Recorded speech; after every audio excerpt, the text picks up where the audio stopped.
মুখ্যমন্ত্রী প্রথমে কেন বলেছিলেন যে এই আইন আমরা এই রাজ্যে বলবৎ করতে দেব না, আপনাদের কোনো চিন্তা নেই, আমি রয়েছি এখানে। তারপরে 7 দিন আগে আমি জিজ্ঞেস করি, আমি এই মিডিয়াতে আপনারা তো সব আমার পরিচিত, খুব বেশি ঘনিষ্ঠ কেউ আছেন কেউ নেই, সব পরিষ্কার। আমরা বরাবর বলি আমি মুখ্যমন্ত্রীর প্রতিনিধি নই, মুখ্যমন্ত্রীর প্রশ্নটা সিদ্দিকুল উত্তর দেবে কেন? জানটাও মানবো না, যান কালীঘাটে, সেটা যেতে পারবেন না, মুখ্যমন্ত্রী উত্তর আমি দিতে যাবো কেন? আমার আমার স্ট্যান্ড পয়েন্ট পরিষ্কার বলে দিচ্ছি। এবং আমরা আপনাদের সামনে ওয়াকাফ নিয়ে আমরা রীতিমতো অনুশীলন করছি, এটাও বলছি। আমরা বাংলার সম্পদ কত ছিল কি আছে আপনাদের, আমাদের চিন্তা বেশি। আমরা এটা পলিটিক্যালি অথবা ওই কিনা মিডিয়ার জন্য নয়, এটা অস্তিত্বের লড়াই। আমরা ভেবে আপনাদেরকে স্ট্যান্ড পয়েন্টটা বলবো। আমরা অলরেডি বলি এখন আপলোড করার ব্যাপারে আমরা পার্সোনাল ল বোর্ড বলেছে, জমিয়তুল উলামা হিন্দ বলেছে, সামাজিকভাবে মুসলিম সংগঠন হিসেবে। এবার আপলোডের ব্যাপারে মুখ্যমন্ত্রী বা ওয়াকাফ বোর্ড একটা রাস্তা বলে দিয়েছে, যারা করবেন 100% সেখানে হবে এটা আমি বিশ্বাস করি না। ওদের যে শর্ট উম্মিদ পোর্টালের যে 46টি মানে বিষয় কঠিন পর্যায়ে, সেটা কজন করতে পারবেন কজন করবেন সেটা পরে। তবে এটা আমি বলছি, ওয়াকাফের বিষয় নিয়ে আমরা খুব দুশ্চিন্তায় আছি, দেখো পরিষ্কার। এই দুশ্চিন্তা উপরে মানে ঘি ঢেলে আগুন লেগে দিচ্ছে দিল্লি সরকার। তারা সমস্ত ব্যাপারটা সব জানে, কাগজ কে আছে রেখেছেন কে রাখেননি, একটা কোশ্চেনের জায়গায় তারা তৈরি করে ফেলেছে। এখন কি হবে ভবিষ্যতে আমরা এখন আপনাদের সাথে বলতে পারবো না।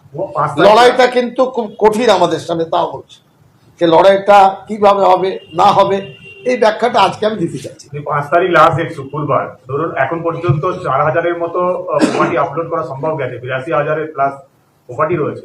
এই প্রপার্টি গুলো 5 তারিখের মধ্যে যদি আপলোড না হয়, আমি বলে দিই ভালো করে শুরু।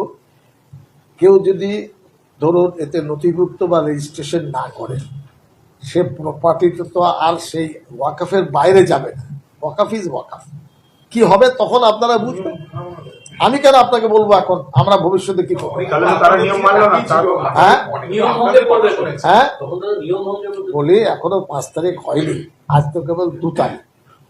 কেন্দ্র সরকার আরে একদিনে অনেক কিছু উল্টে যায়, 2 দিনে উল্টে যায়, আপনি একে বলছেন কেন? তবে আমি বলছি যতটুকু আমাদের মানে এটা আশা বলতে পারে, কেন্দ্র সরকারও ভাবছে, এমন নয় তারা নয়, ভাবছে তারা সবাই।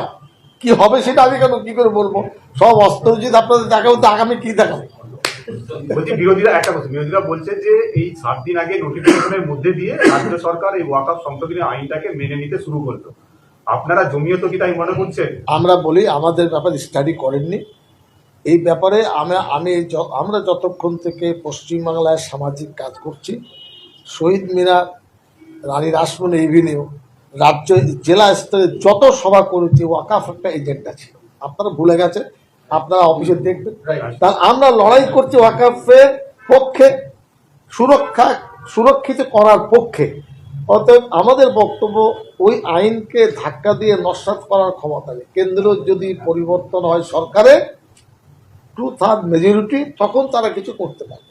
এই মুহূর্তে ওয়াকাফ সম্পত্তি স্ট্যান্ড কেন্দ্র নিয়েছে, রাজ্য সরকার বলেছে তোমরা পোর্টালে মানে রেজিস্ট্রেশন করো, ঠিক আছে, কিন্তু সব যারা করতে পারবেন না সেই সম্পত্তিকে হস্তক্ষেপ করলে তাকেও 10 বার ভাবতে হবে। আন্দোলন হবে দেখ আজ কালকের কথা আজকে বলতে যাবে কেন? বসে এখন বিয়ে হলো না, আপনি বলছেন ছেলে কেমন হবে? চলে।